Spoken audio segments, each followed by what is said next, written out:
How long do you give Keir Starmer? Is this it now for him? He must have thought it's kill Keir or bust. Would Wes Streeting have talked to Anna Sawar and not discussed the leadership? Heaven forfend that anyone should think like that in the Labour Party, but they certainly did in the Conservatives. Although he would hate the comparison, Starmer's mode of politics is actually not that dissimilar to the Boris Johnson way. My comments about Boris were an attempt to be fair as a prelude to saying, hello and welcome to the Spectator's weekly podcast, Quite Right. I'm Michael Gove, the editor of the Spectator.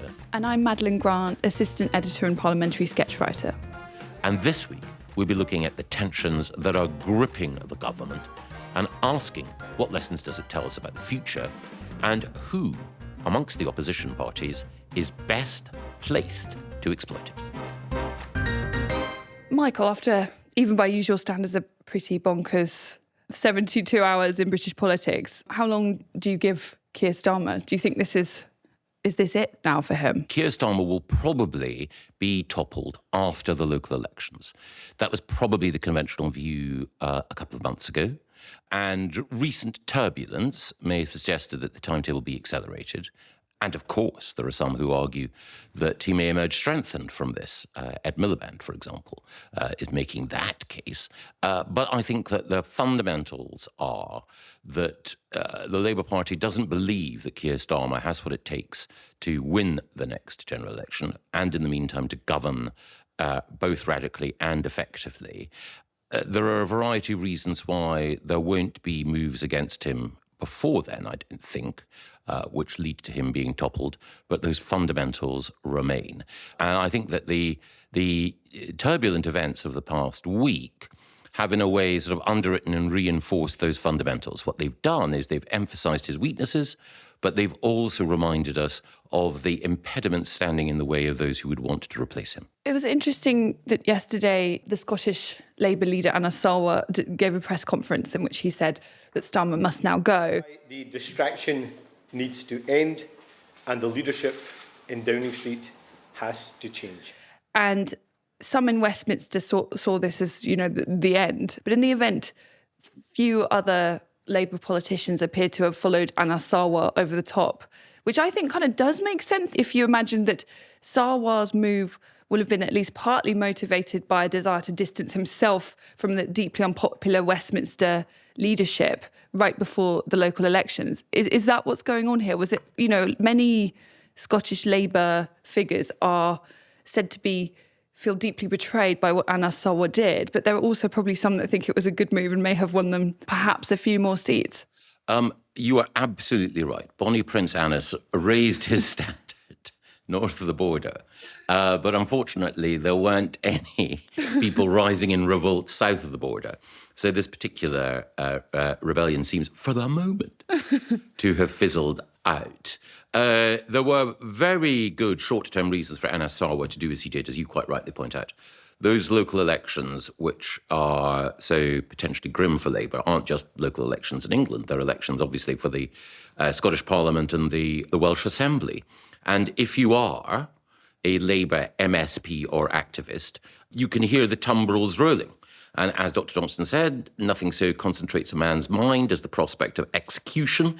And Anna Sawar is facing the prospect of there being fewer Labour MSPs in Scotland, and the SNP embarking in due course on its third decade in power in Scotland. So he must have thought it's kill Keir or bust. But of course, in Westminster, people are taking what they think is a longer view. And their judgment, I think, is that it would only lead to a greater level of turmoil beforehand, which would not help anyone in the forthcoming elections in May. But also, for those who do aspire to take the crown, there are still some issues to be got out of the way. It's interesting that there's been speculation that Anna Sawar was acting in league with Wes Streeting. And Wes Streeting has acknowledged that he did speak to Anna Sawar on the Saturday before Anna Sawar unleashed this bombshell. There are echoes there of Tom Watson visiting Gordon Brown in Kirkcaldy just a few days before Tom Watson launched a coup against Tony Blair in 2006. And Then Tom Watson said that he was just discussing, I think it was Peppa Pig. And you went all that way. with Gordon Brown. They were just discussing, their favourite books to read to their children, as if. Would Wes Streeting have talked to Anna Sawar and not discussed the leadership? You could generally have that conversation over the phone. Well, yes, in that case. And I think that Wes and Anas, when they were discussing things, I think it may have been the case that they were running through their favourite book on the Booker Prize shortlist, but I suspect it was the case that Anna Sawar was at the very least not receiving a strong discouragement from Wes Streeting to move. But then Wes Streeting himself has been setting the pace in another way by choosing to release the messages that he sent to Peter Mandelson and vice versa. I mentioned that it's not in a variety of different people's interests to move at the moment. And of course, when you're contemplating the Labour leadership, it's not enough simply for people to say that they've lost confidence. It's generally the case formally that someone needs to be nominated, they need to have 80 MPs, and so on. I think that for Wes Streeting, who's the person who's around whose name the greatest speculation swirls, there are a couple of issues. One of them is that the intensity of the crisis surrounding Keir Starmer has been driven by the Mandelson revelations over the course of the last 2 weeks. Mandelson's relationship with Streeting was known to be closer than his relationship with almost anyone in the cabinet, and therefore Streeting feels that has been an impediment towards him securing a clear path. That's why he released these emails, which were both a way of saying, look, nothing dodgy here, but also artfully they present him in a light which is designed to ingratiate him with Labour's grassroots. It's a massive shot across the bow for Starmer too, because it's saying, look, here I am, maximum transparency. And obviously Starmer, one of the reasons that Labour MPs are so disgruntled is that he at least attempted to block the release of further files relating to Lord Mandelson and his appointment as US ambassador. So from that perspective, I think if Starmer was in a stronger position, he'd probably want to discipline Wes Streeting for something like this. But as it is, he's probably just thanking his lucky stars that apart from Anna Sawar, no one else, certainly no one really influential within the party, stuck their head above the parapet to call for his resignation. Right. In the meantime, Starmer appears to have staved off an immediate, very immediate threat by getting his cabinet members all to tweet out remarkably similar hostage ransom messages, all saying how much they love the dear leader. I don't know if any of that orchestrated display of North Korean loyalty impressed you, Maddie?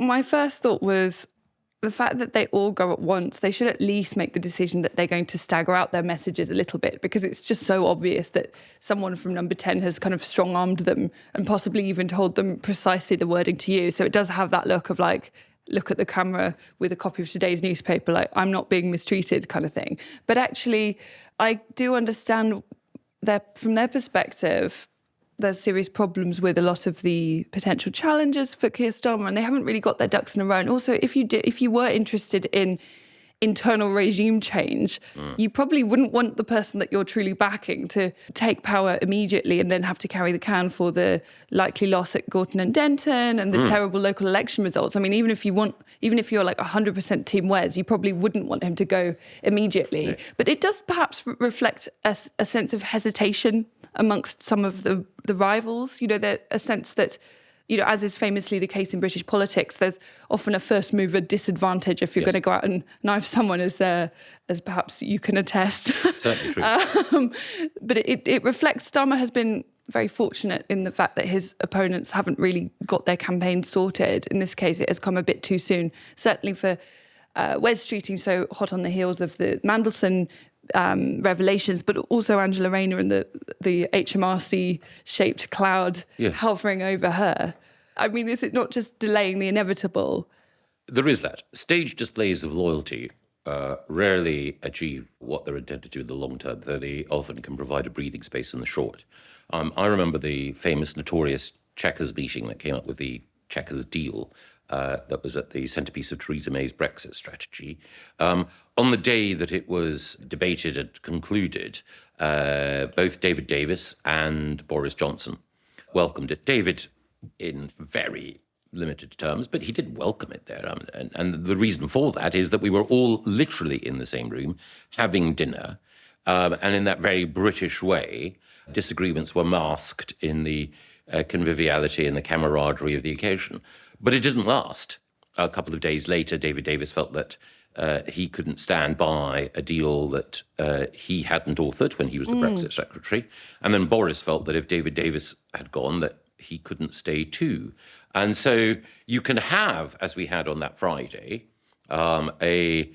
protestations of loyalty, glasses literally or metaphorically being raised to toast the king. But then you can have people, disappearing shortly thereafter. I also think that there's a risk for those cabinet ministers who have come out in support, perhaps with some hesitation, that we are about to see a further tranche of documents relating to Mandelson and his appointment and government and Number 10. They have just made themselves enormous hostages to fortune. They are potentially going to have to now answer for a whole bunch of other stuff, and they can legitimately say, we want to know that at the time. But it could be another thing that sours relations between Starmer and his own MPs, because now they've been marched up the hill yet again to bat for something that was controversial. And, it may age very, very badly in a short space of time. Yes, that is a very good point, because it's not just the case, as you say, that these declarations of support have come at the point of a gun or knife. It's also the case that they've come sight unseen on the real extent of the decision-making within Number 10.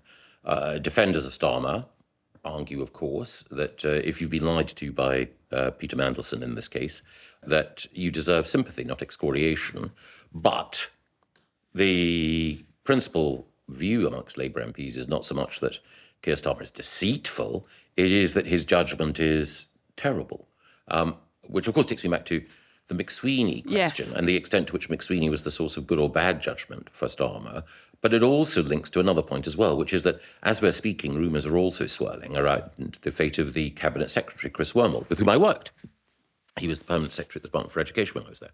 And there is an unfortunate habit of Keir Starmer in finding people to blame and dispense with. Yes. There's a long list of people whom he's cycled through. Perhaps the most famous, in a way, apart from Peter Mandelson, is Sue Gray, someone else with whom I worked in government. She was a civil servant before she went on to become his first chief of staff in government. He got rid of Sue Gray. He got rid of Morgan McSweeney. Sometimes you have to ask the question, if someone's getting rid of so many chiefs of staff, maybe it's not the staff that's the problem, it's the chief. Well, it's what I call Markle's law.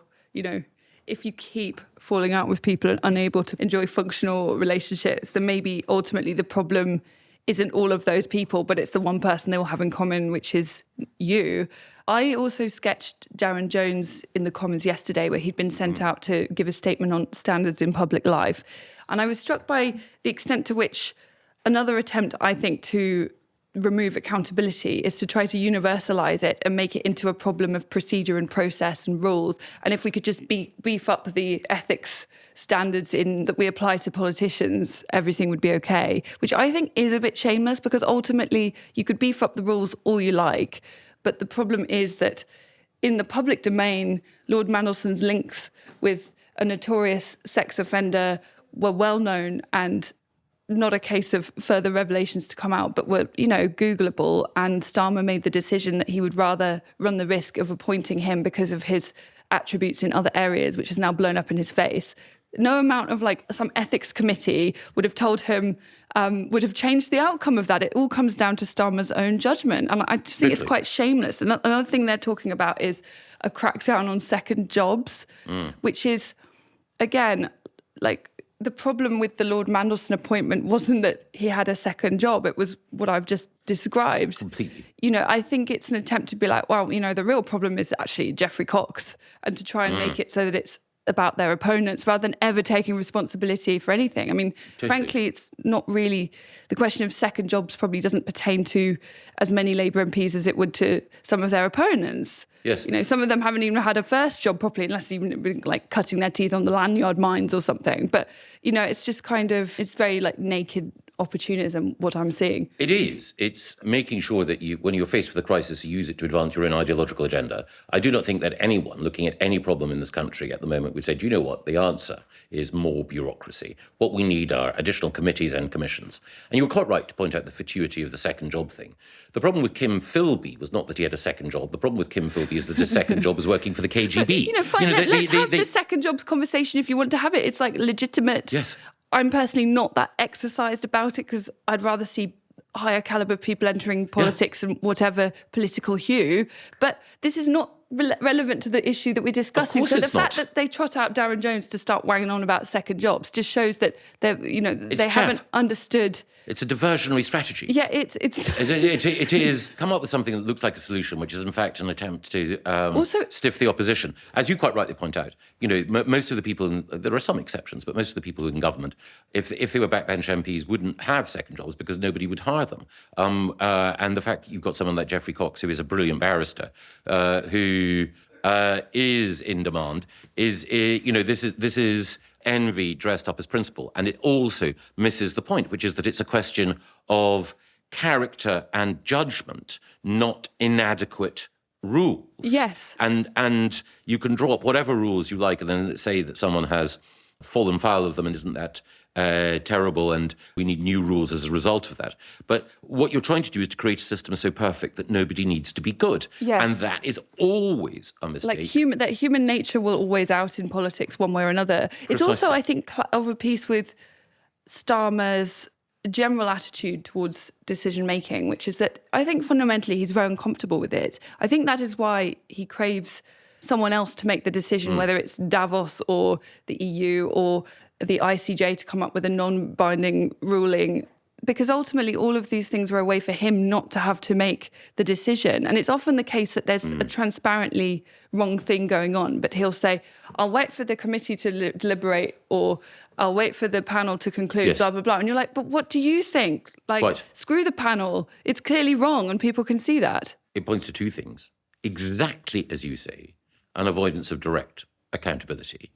And the second thing also is a belief that if you can, which is a very human rights lawyerly belief, which is that if you can create a set of rules, you can somehow, with the most finely tuned set of rules, banish wickedness. So if you have the right set of rules in Parliament, then every public servant will behave virtuously. If you have the right set of rules internationally, then you can banish self-interest in global affairs and so on. It is literally a fatal conceit. With McSweeney gone, though, I mean, this will create a great deal of flux at the heart of government. One reason why so many are now calling for Starmer to leave is because what was revealed by the aftermath of the humble address last week is that Starmer could no longer command a majority of his own MPs, Precisely. despite his, on paper, very powerful-looking majority. So I guess one argument is that, well, we do need to have a change of leader because right now normal business can't conclude. There's no way that number 10 in the state it's now in can possibly be doing sensible governance of anything in Britain. I don't know how much I support that view, but I can see its power. Yes, I think it is certainly the case, and you were there observing it in real time, that what little authority Keir Starmer had was unravelling that Wednesday, that a motion had been put down by Kemi Badenoch, the humble address, to reveal the details of communications that Mandelson had had with everyone in government, that Starmer had attempted to erect a firewall, and that firewall went up in flames in front of him, torched by his own MPs and by Angela Rayner, who said it should not be the government that decides, it should be Parliament in the shape of the Intelligence and Security Committee that decides what to see. And you had, at that point, on the floor of the House, Labour MPs saying that they were going to vote with the Tories to expose their own government's inner workings. Now, of course, on the one hand. You have the attempts this week to bring people back to some degree of solidity within the Labour Party.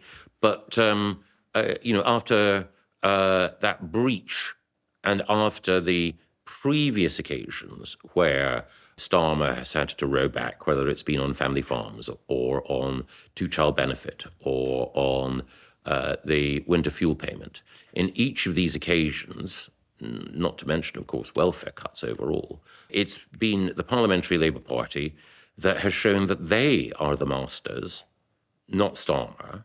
And if you have this combination of enforced loyalty at the top and seething discontent below, there is an inherent instability which takes us back to the moment of ignition, which will be those elections on May the 7th.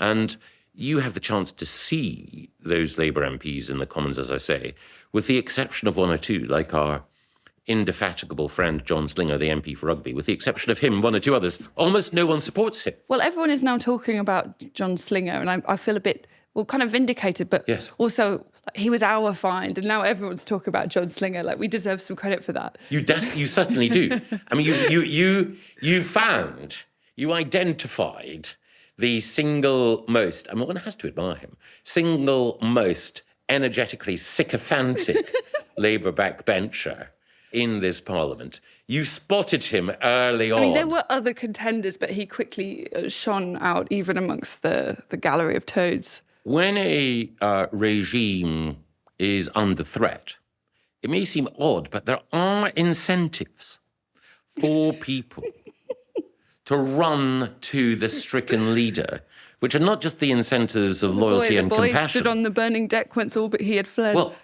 in the period when Boris was under real pressure, just before he announced his resignation, there were a number of people who were very energetic supporters of his as part of Operation Save Big Dog. Now, some of those people were sincere, supporters of Boris. Others of them were supporters of Boris and people who believed that a change of leader would be a mistake. But there were others who thought, if there's going to be a change, if people are resigning, then there are jobs. And also, it's not just the case that I can take this job.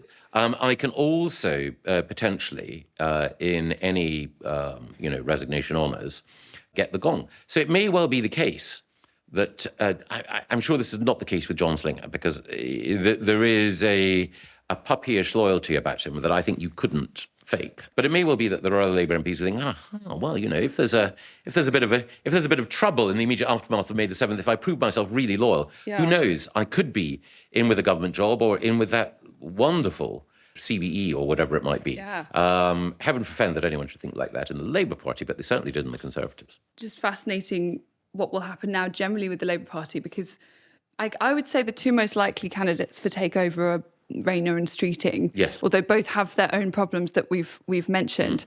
Apart from those two, are there any that you think would be likely contenders? And if that happens, I suspect with Rayner you're going to see the Labour Party will become, I guess, even more welfarist than it has before. There'll be less of an emphasis on growth. Rayner is probably not someone that's going to busy herself with like the kind of international lawyer causes that Starmer has espoused. So, I can see the virtue of that as well. Although I do feel like we would all get absolutely rinsed in our taxes with Rayner in charge. But maybe this is inevitable, whoever is in charge. I think the two standout candidates are not necessarily in terms of merit. Listeners will have their own views, but in terms of prospects are Rayner and Streeting. The cloud hanging over Wes Streeting is the perception that he is to the right, whatever that means, of Keir Starmer, and that he's too close to Peter Mandelson. And he sought to address those with the WhatsApps he's released, in which he shows that he's not that close to Peter Mandelson, and also in his views on growth, and particularly on the Middle East, that he's in tune with grassroots. The issue standing in the way of Angela Rayner is, of course, the unresolved question of what HMRC thinks of her tax bill. Before going on to discuss what a Rayner premiership might mean, because I think that she would probably have the edge at this stage over Wes Streeting, it's only fair to mention some other potential contenders. It's a statement of, to me, the obvious. The most intelligent and talented member of the cabinet is Shabana Mahmood, but she doesn't stand a chance because her socially conservative views are out of kilter with the grassroots. There are two dark horses, Yvette Cooper and John Healey, who may be able to present themselves as figures untainted by intrigue and promising, if not a quiet life, certainly a degree of sobriety in leadership. And therefore, I think it's only fair to mention them. The reason we don't mention them is that they don't have leadership campaigns up and running, so far as I know. If you do know, do let me know. But that may recommend them to people on the basis that they are untainted, as I say, by intrigue. There's one other person that we should mention as well, whose name has cropped up recently, my fellow Aberdonian, Al Carnes, who is a former SBS commander, Royal Marine, who was elected for the very first time in 2024. He had been a military advisor in his role as a soldier, or forgive me, in his role as a Marine, important distinction, to 3 previous Conservative Defence Secretaries. And our friend and Christmas guest Dominic Cummings said that of all the people that he'd come across who were Labour MPs, he was one who was genuinely impressive, because it's not just the case that he led men in combat and secured an MC and a DSO, which you've got to be pretty brave to get a military cross, but also that in government he was impressive. I think it's difficult for someone who's only just been elected to the House of Commons to suddenly become Prime Minister, but we must mention him in fairness, because you don't get mentioned in that way, not least by the breadth of people who have mentioned him without being something special.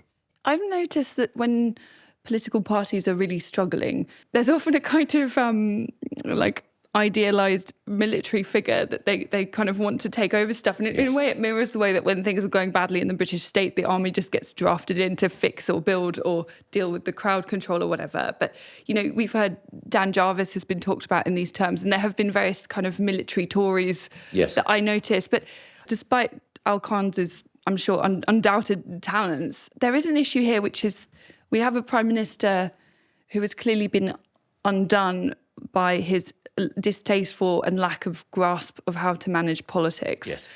It's quite a risk to pick a fairly untested quantity who doesn't have look at the Wes Streeting's release of his messages. That's pure kind of sneaky JCR politicking. And we might look down on it, but you do need a certain amount of that cunning to survive in Westminster politics. It would be an enormous gamble for a political party to make someone not just leader, but Prime Minister, with so little political experience, which takes us back, of course, to those people who do have oodles of experience, as you point out. Wes Streeting has been a politician since he was a student. He was an NUS leader. Angela Rayner has been involved in the trade union movement for decades. So they're both steeped in politics. And as you pointed out, the decisions by Wes to release those emails and WhatsApps was a sort of classic student political move. I think that, as we touched on, he has great political skill and great communications skill. One question that will be raised about him is, are his principles now proving too flexible? Is he proving too political? He was the candidate of the Labour right-stroke modernisers, however you want to define it. Now, partly because of concerns about his seat and the Muslim population in his seat, he's become the great Israel basher. He seems to be sort of pandering to this sort of Islamo-leftist wave, which is going through our politics and through the Labour Party. Is that really the stuff of a leader? That will be a question. And then with Angela Rayner, as you quite rightly point out, the questions will be whether or not she would take the leftward current that's running through the Labour Party at the moment and take it and give it sort of, the full tidal force of something that would efface the moderation that centre-left government needs to have to command the nation's support. Angela Rayner is quite a fascinating politician in the sense that she's almost from a bygone era, given how trade unions have become less and less influential in daily life, in public life. But Angela Rayner is such a creature of the unions that, you suspect that would quickly be propelled to the top of the agenda. And her politics is almost nakedly based on patronage. It's very transactional. It's kind of like the sort of Tammany Hall Democrats of the the 19th century. You kind of call it corrupt, but there is also a sense that she knows exactly who her support base is, and she's very much dancing with the one that brung you, which has been Starmer's great failing, that he failed to excite and animate a group of people and inspire any kind of loyalty. Although he would hate the comparison, Starmer's mode of politics is actually not that dissimilar to the Boris Johnson way, where you have a kind of, you have ostensibly a large majority, but quite shallow loyalty when it really comes down to it. Whereas as I saw when Angela Rayner was giving her resignation speech that actually showed not a dose of contrition, as was entirely about what a fantastic leader she would be and how the Labour Party had done so much for her. The amount of support she got in the chamber was greater than you see from most government spokespeople going out to defend something. You are absolutely right, and I think you were the first person to point out how similar, in some respects, as a political character, not in personal terms, but how similar as a political character Starmer is to Boris. The fact that he was elected with a wave of support within his party, even though there were very few people who really knew him very well within it, and how when he's governed, Starmer has a very small group of people who are truly close to him, and it was the same with Boris. I mean, there were lots of people who admired him and others who liked him, but in terms of those whom he truly trusted, quite small. And also both Starmer and Boris disliked the culture of the Commons. They didn't like the clubbability of the institution and the tea room and the strangers' bar and all the places where backslapping is supposed to lead to elevation. Whereas both Wes and Angela, you're right, one as a student politician, the other as a union activist, understand that. And you are also right in Angela Rayner's case that she feels that she represents, in her person, in her career, in her links with the trade unions, something real about Labour that Starmer has learnt, that she speaks Labour as her first language. He's had to learn Labour as his second language. His first language is legalese. And she speaks Labour fluently and from the heart. And he has to, in effect, he's gone on a sort of Duolingo course in how to speak Labour politics. And it's about time that you had someone who was indigenous Labour, not alien to the culture. That, I think, animates her. One other thing, though, that I should say, which may seem like a marginal issue, but worth noting.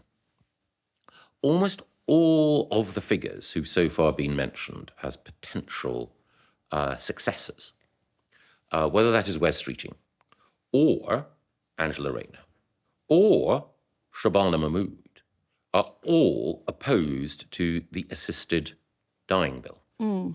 And it was very much in Keir Starmer's mind a sort of personal compact that he made with Esther Rantzen.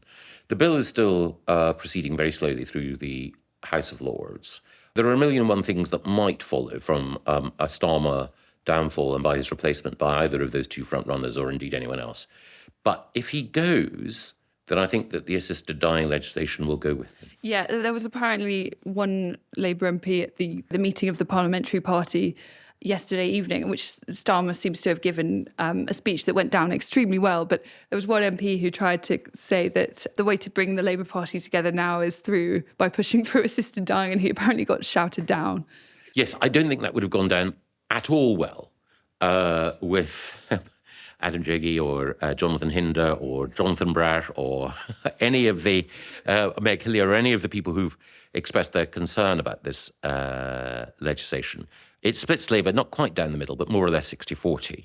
And it's seen very much as now as a sort of Keir Starmer personal project. And when MP said to me that it was like their Brexit, that's how it felt at the time of the assisted dying vote, because it caused such division. Yeah. I know it went through by, I think, a margin of about 60-40, which is, that's decisive, but it's still fairly tight. I think it was less than that in the end, but yeah. Yes, I think initially that it was. And of course, the whole hoo-ha with the Lords and the threats of using the Parliament Act 1911 to push it through have been so controversial because it's clear I went back over the Hansard from the third reading debate, and a number of MPs had sort of spoken of this is our version and then we send it to the Lords, the idea being it doesn't necessarily have to be perfect because the Lords can do the rest of the work. If you invoke the Parliament Act of 2011, if you invoke the Parliament Act of 1911, it goes through in the form at which it left the Commons. So all of the amendments the Lords have been trying to put on it would be null and void. So that's obviously, there will be people that voted it through in good faith that the Lords could do the rest, and they probably wouldn't vote for it if it was in that exact form forever. Does that make sense? It's been very controversial. Completely. And talking of constitutional questions, one thing that inevitably comes to mind, and we don't know if Starmer will survive, but one thing that does come to mind is that the last Prime Minister to serve a full term was David Cameron. The inherent instability of our politics is a question that people are asking. To what extent is this a consequence of polarisation fueled by social media, by the long tail of economic woes created by the 2008 financial crash and exacerbated by quantitative easing and so on? I think it's premature to draw conclusions about the governability or ungovernability of the country. But, Maddie, you've been following politics and observing the House of Commons throughout this inherently volatile period. Do you think that if I say it's too early to draw conclusions, I'm just being complacent?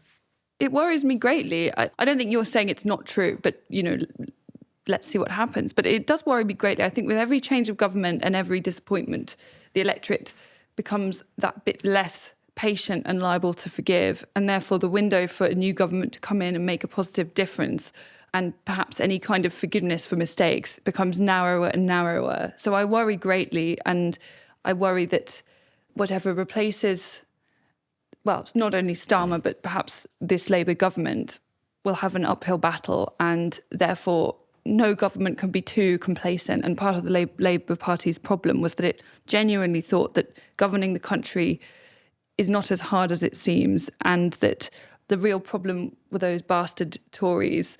And don't get me wrong, there is so much to criticise about what the Conservative Party did, but they came in without a real plan, it seems, despite having all that time to prepare. And what's becoming clear is that it's an absolute nightmare trying to govern, and therefore maybe they should be a little more restrained in their criticism.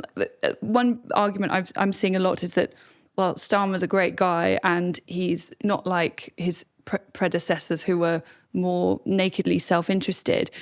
I definitely think that the Labour Party added to this moralistic anger in their engagement with things like Partygate, where everything was treated as equally bad. Whether it was Rishi Sunak's, I think, objectively really unfair fixed penalty notice, that was kind of put in the same camp as like really serious infringements of lockdown. And they tried to traduce the reputation of like a decent, honest person and say that he was exactly like Boris Johnson. That they really added to this. And I remember even when Dominic Cummings got caught out with Barnard Castle, and very few people said at the time, it's shocking that the whole street is filled with journalists who are intimidating his family. I remember saying that this is wrong at the time and just getting shouted down by like commentators and, supporters of the opposition. I think they've really done a lot to add to this moralistic fervour, and now it's coming to bite them in the arse. Sorry, pardon my language. No, you're completely right. Views will differ about Partygate, Boris, the degree of outrage. I mean, obviously, you shouldn't be a hypocrite, but they treated everything like it was a kind of Stormforce 12 of horror, precisely. Whether it was Rishi Sunak or something more serious. Does that make sense? I'm not saying it wasn't important. This is where I'm in violent agreement with you, because my comments about Boris were an attempt to be fair as a prelude to saying nobody would think that Rishi Sunak was a indecent, indecorous fowler of political nests who was only in it for an opportunity to have fun, go wild and make money. Yeah, don't drink all the orange squash at once, Rishi. Yes. And sorry to interrupt, but no. I just also remembered recently in the Commons where Keir Starmer, who's, obviously a highly decorated lawyer, referred to Rishi Sunak's fixed penalty notice as a conviction. Yeah. Like, that's an outright lie, but he thought he could get away with that to score a point in PMQs. They haven't always comported themselves in a very decent way. No, he did. Starmer did everything he thought he could to win. That's politics. He decided to enter the arena, to unsheath the sword, and when his opponent stumbled, not to let him get up, but to stab him in the gonads. So, in that sense, the claims of, decency and so on, of course, I'm sure he's, delightful to close friends and all the rest of it. But he chose politically to behave in this way, so it is perhaps unsurprising that other people feel less compunction. And also, if we're coming hot on the heels of various Conservative Party defenestrations of leaders, if someone wants to talk about a corruption scandal in the Labour Party, you can't then say, oh, well, you guys had Liz Truss. Yep. You had Boris. And you're like, well, what happened to Liz Truss and Boris Johnson? They were turfed out by their own party, pretty sharpish. Quite. That's not really a defence for why we shouldn't talk about this scandal involving your party, is it? No. Just one thing on the Conservatives on this. Of course, I'm party pris, but Kemi Badenoch was onto this last September. She got both Keir Starmer and Morgan McSweeney skewered on the Peter Mandelson question. She returned to it. She has not only seen Mandelson and McSweeney go, but she's forced Starmer into the most perilous position he's been in his political life. She's done that with forensic questioning and also careful research work that she's marshalled.